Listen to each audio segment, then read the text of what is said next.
प्यारे बच्चों, गणित में पाठ 12 हीरोन का सूत्र हम पढ़ रहे हैं, जिसमें प्रश्नावली 12.2 कि 1 और 3 प्रश्न हमने कर लिए थे, तो दूसरा नहीं किया था, जो कि हम नहीं कर रहे हैं। प्रश्न नंबर 4 आज हमने करना है, 4 और 5 और 6। तो प्रश्न नंबर 4 आपके सम्मुख है। एक त्रिभुज और एक, यहाँ ये गलती से आ गए यहाँ पर, और एक समांतर चतुर्भुज का एक ही आधार है और क्षेत्रफल भी एक ही है। यदि त्रिभुज की भुजाएं 26 सेंटीमीटर, 28 सेंटीमीटर और 30 सेंटीमीटर हैं तथा समांतर चतुर्भुज 28 सेंटीमीटर के आधार पर स्थित है, तो इसकी संगत ऊंचाई ज्ञात कीजिए। तो यहाँ देखिए, यहाँ पर चित्र आपको स्वयं बनाना पड़ेगा। ये आपका त्रिभुज है, देखिए, जिसकी भुजाएं 26, 28 और 30 हैं, और 28 सेंटीमीटर वाली भुजा पर हमने एक समचतुर्भुज भी बनाया है, जिसकी एक भुजा 28 है। समांतर चतुर्भुज, इसकी ये ऊंचाई, संगत ऊंचाई हमें ज्ञात कर दी। आप संगत ऊंचाई चाहे ऐसे ले लीजिए, चाहे ऐसे ले लीजिए, दोनों स्थितियाँ ठीक हैं। त्रिभुज की विमाएँ देखिए क्या हैं। त्रिभुज की क्षेत्रफल जो है इस समांतर चतुर्भुज के क्षेत्रफल के बराबर है। तो हमें त्रिभुज का क्षेत्रफल और समांतर चतुर्भुज का क्षेत्रफल दोनों का सूत्र याद होना चाहिए। त्रिभुज का क्षेत्रफल तो हीरोन के सूत्र से आ जाएगा, और समांतर चतुर्भुज का क्षेत्रफल पिछली कक्षाओं से आएगा। कक्षा 7 या 8 में पढ़ा होगा। 7 में मुझे याद आ रहा है कि पढ़ा है, शायद 8 में भी बिल्कुल ज़रूर पढ़ा होगा। तो त्रिभुज की विमाएँ देखिए 28 सेंटीमीटर, 26 सेंटीमीटर और 30 सेंटीमीटर हैं। समांतर चतुर्भुज में आधार 28 सेंटीमीटर है। संगत ऊंचाई मान लिया h है। तो प्रश्नानुसार समांतर चतुर्भुज का क्षेत्रफल बराबर त्रिभुज का क्षेत्रफल है। ये सब दिया है। अब सर्वप्रथम समांतर चतुर्भुज का क्षेत्रफल क्या होता है? आधार गुणा संगत ऊंचाई। तो 28 गुणा h हो गई, आधार 28 है उसकी। तो त्रिभुज का क्षेत्रफल क्या हो जाएगा? वो हीरोन के सूत्र से ज्ञात कर सकते हैं। पहले परिमाप a + b + c, 28 + 26 + 30, 84 सेंटीमीटर। उसके बाद त्रिभुज का अर्ध परिमाप s ज्ञात कर लीजिए, 84 का आधा कर लीजिए, 84/2 परिमाप का आधा, अर्ध परिमाप s बराबर 42 हो गया। अब हीरोन के सूत्र से त्रिभुज का क्षेत्रफल s × s - a, s - b, s - c। अब 42 s आ गया, 42 - 28, 42 - 26, 42 - 30। अब 42 × 14, 42 में से 28 घटाया 14 बचा, 42 में 26 घटाया 16 बचा, 42 में से 30 घटाया 12 बचा। 42 के वर्णखंड कर दिए हमने। ये कैसे होंगे भाई? ऐसे होंगे, जो आपको पता है शायद। 2 से 42 को भाग करेंगे, 21 बार कटेगा। फिर 3 से करेंगे, 3 से 21 7 बार कटेगा, 7 से 7 1 बार कटेगा। 2 × 3 × 7 ये आया। 14 2 × 7 हो जाएगा, 16 2 × 2 × 2 × 2 हो जाएगा, और 12 2 × 2 × 3 हो जाएगा। अब 2 देखिए कितनी बार हो गया? 1 2 3 4 5 6 7 8 बार। ये 8 बार हो गया, जोड़े बन गए। 3 कितनी बार हो गया? 1 3 2 बार हो गया, 7 1 2 2 बार हो गया। अब यहाँ देखिए, 2 1 जोड़ा, 2 जोड़ा, 3 जोड़ा, 4 जोड़ा, 3 का भी 1 जोड़ा और 7 का भी 1 जोड़ा। बिल्कुल वर्गमूल वाली तरीके से बाहर निकाल दीजिए। प्रत्येक जोड़े में से 1 1 ये निकल रहे हैं, सबका जोड़ा बन रहा है। तो ये आ गया 2 × 2 × 2 × 2 × 3 × 7।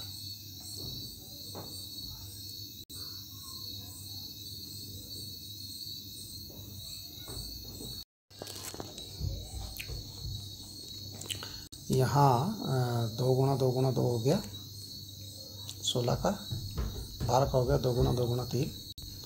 हमारे पास जो 2 अब कितनी बार हो गए? 2 2 2 2 2 2 कितनी बार हो गए? देखिए, पूरे हमारे 2 2 4 2 6 2 8 बार हो गए। 3 2 बार हो गया, 7 भी 2 बार हो गया। पूरे जोड़े बन रहे हैं। तो ये एक एक जोड़े से निकल गया। देखिए, जोड़े में से 4 बार 2 आ गया, और 1 बार 3 आ गया, 1 बार 7 आ गया। हमारे पास आ गया 16 × 3 × 7। ठीक है ना?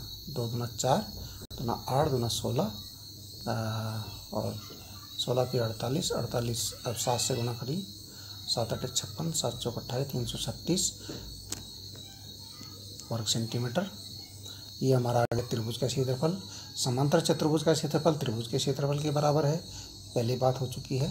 तो समांतर चतुर्भुज का क्षेत्रफल 28 गुना h है, तो त्रिभुज का क्षेत्रफल 336। अब 28 का पक्षांतर कर दीजिए, 28 गया बटे में, 28 से हम 336 को भाग करेंगे तो आएगा 12।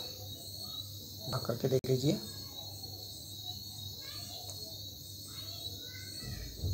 भाग किया हमने 28 एकम 28, कितना बचा 5 6 28 गुना 56, 12 आया। तो चतुर्भुज की संगत समांतर चतुर्भुज की संगत ऊंचाई 12 सेंटीमीटर होगी। ठीक है। अब देखिए 5वां प्रश्न है, एक समचतुर्भुजाकार घास के खेत में 18 गायों को चरने के लिए घास है। यदि इस समचतुर्भुज की प्रत्येक भुजा 30 मीटर है तो बड़ा विकर्ण 48 मीटर है। तो प्रत्येक गाय को चरने के लिए घास के खेत का कितना क्षेत्रफल प्राप्त होगा। आप समचतुर्भुज के बारे में अभी तक आपने ध्यान पिछली कक्षा में पढ़ा होगा। समचतुर्भुज वो चतुर्भुज होता है जिसकी सभी भुजाएं बराबर होती है, चारों भुजाएं बराबर होती हैं। 30 मीटर भुजा है तो दूसरी भुजा भी सारी 30 मीटर होंगी।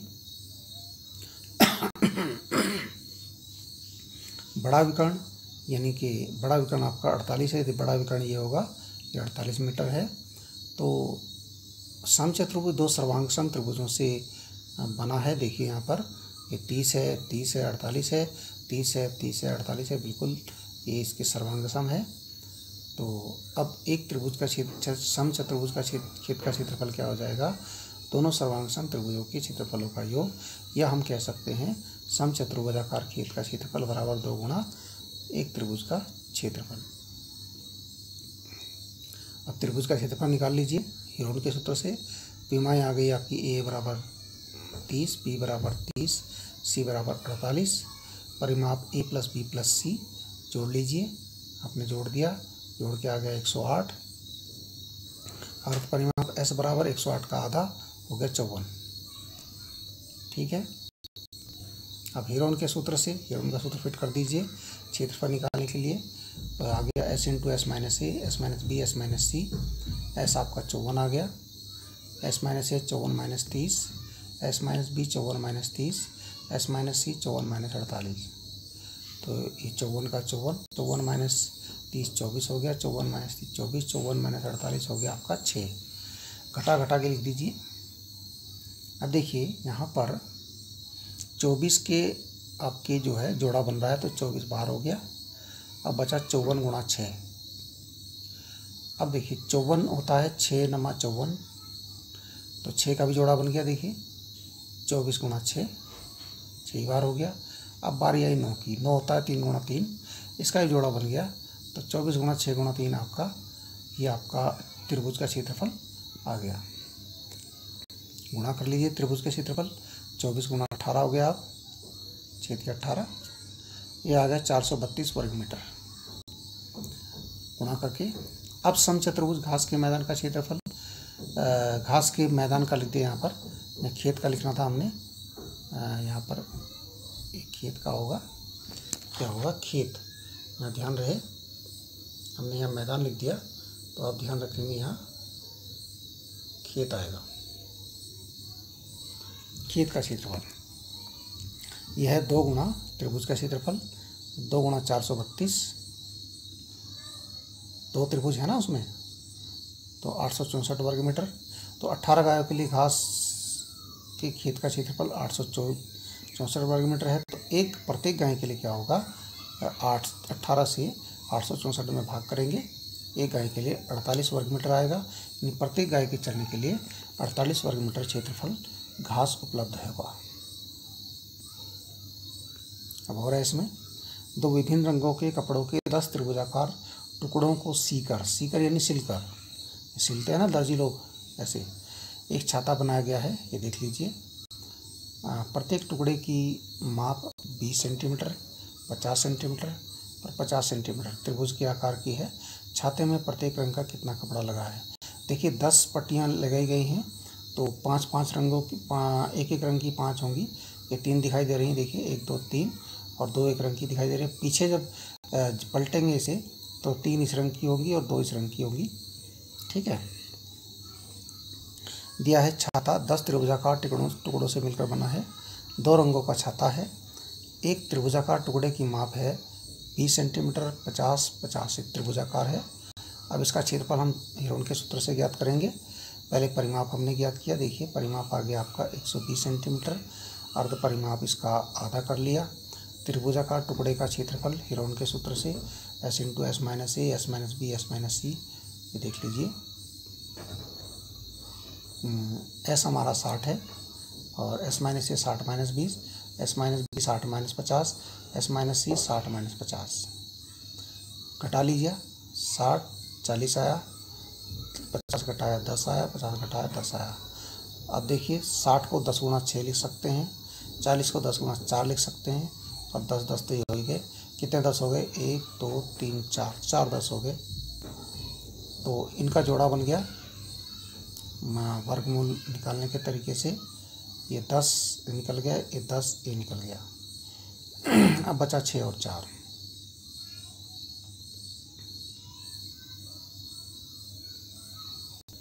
अब 6 हो गया 2 × 3, 4 हो गया 2 × 2। अब देखिए यहाँ पर 2 कितनी बार हो गया? 1 2 3 बार और 3। जोड़ा बन गया 2 का, 2 बार हो गया। देखिए यहाँ 100 कैसे हुआ ये पूछा नहीं आपने। ये आपका था 10 × 10 इसलिए 100 हो गया। 2 × 2 ये जोड़ा बन गया यहाँ पर, ये 2 बार आ गया। इस 2 का जोड़ा नहीं बना, 3 का नहीं बना, ये अंदर रह गए। 2 3 6 ये गया 200 वर्गमूल 6। तो छाता का जो एक त्रिभुज का क्षेत्रफल है, एक त्रिभुजाकार पट्टी का क्षेत्रफल है वो 200 वर्गमूल 6 वर्ग सेंटीमीटर है। अब छाता 2 रंगों के 10 त्रिभुजाकार टुकड़ों को मिलकर बना है। तो प्रत्येक रंग के 5 टुकड़े छाते में होंगे। तो एक रंग का टुकड़े का क्षेत्रफल कितना होगा? 5 × एक त्रिभुज का क्षेत्रफल। 5 त्रिभुज होंगे एक रंग के, तो 5 त्रिभुजों का क्षेत्रफल निकाल देंगे यदि, तो एक रंग के जो छाते में एक रंग का जो क्षेत्र कपड़ा लगा होगा उसका क्षेत्रफल मिल जाएगा। देखिए 5 × त्रिभुजाकार टुकड़े का क्षेत्रफल 5 × 200 वर्गमूल 6। तो क्या 200 से 5 में गुणा करी, ये हो गया 1000 वर्गमूल 6। अब 6 में 5 गुणा मत करना क्योंकि वर्गमूल के अंदर है। अब देखिए यहाँ पर वर्गमूल 6 का जो मान हमने यहाँ ऐसे भी निकाल सकते हैं, वर्गमूल निकाल सकते हैं 6 का भाग विधि से। ये हमने निकाला है भाग विधि से वर्गमूल, कक्षा 8 में आपने पढ़ा होगा। ऐसे भी आप कर सकते हैं। ये आएगा लगभग 2.449 लगभग, तो ये आएगा 2449 वर्ग सेंटीमीटर लगभग। ठीक है। आप पिछले सवालों में आपके क्वेश्चन रहे होंगे क्योंकि उनके आंसर आपके वर्गमूल में मैंने निकाल दिए, उसमें दशमलव में थे, तो उसमें वही करना था। भाग विधि से वर्गमूल आप निकाल सकते हैं अगर निकालना चाहें। वैसे आंसर ये भी सही है, ये ऊपर वाला 1000 वर्गमूल 6 ये भी सही आंसर है। इसमें भी कोई दो राय नहीं है, गलत नहीं है। वो आंसर हमें पीछे निकाले हैं। आप सोच रहे होंगे गुरुजी ने आंसर तो निकाला ही नहीं, तो ये भी आंसर है। ये तो हमने ऐसे ही आगे कर दिया कि चलो आप कंफ्यूज ना हो। उनमें भी वही बात थी, आंसर उनमें भी सही है, वर्गमूल में ही लिखा गया है। लेकिन यदि आंसर उसमें दशमलव में है तो आप दशमलव में निकाल सकते हैं। वर्गमूल का जो पोर्शन है उसको इतना ही वर्गमूल, जैसे वर्गमूल 35 उसमें था किसी में, यह वर्गमूल 21 था, तो आप भाग विधि से उसका वर्गमूल ज्ञात कर लीजिए। भाग विधि से वर्गमूल ज्ञात कर लेंगे तो आपका वही आंसर आ जाएगा जो आप ने किताब में देखा होगा शायद। ठीक है, आप ये काम कीजिए। धन्यवाद।